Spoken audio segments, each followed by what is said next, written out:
So today we are talking about Muslim divorces in Singapore.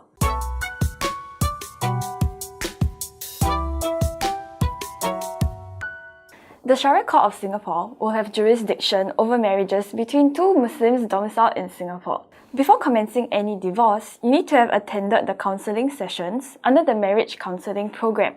If you have children under the age of 18, you need to submit an agreed parenting plan or proposed parenting plan to the court with the help of marriage counsellors. So the requirements to start a divorce proceedings under Sharia law are different depending on whether you are husband or the wife. As the husband, you only need to state your intention to pronounce talaq or divorce in Arabic, which means to release. It allows the husband to apply for divorce without actually proving that the wife has done wrong. However, if the husband has already pronounced talaq, the wife only needs to seek registration of the divorce. She can indicate this when applying for divorce in the registration form at the Sharia court. The flip side of this is the wife's application to seek divorce. She can do so under the ground of khuluk, where she is required to prove that the husband has done wrong. She is required to compensate her husband through monetary means.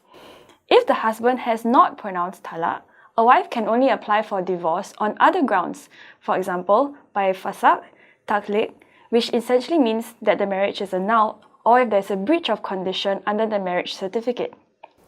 So similar to civil divorces, Sharia divorces also raise issues of custody, care and control, and division of assets.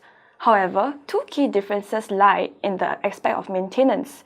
In Sharia law, iddah is a concept where the wife has to be compensated for the 3-month period in which she is forbidden to marry, whereas muta'ah is global compensation to the wife based on the total length of the marriage.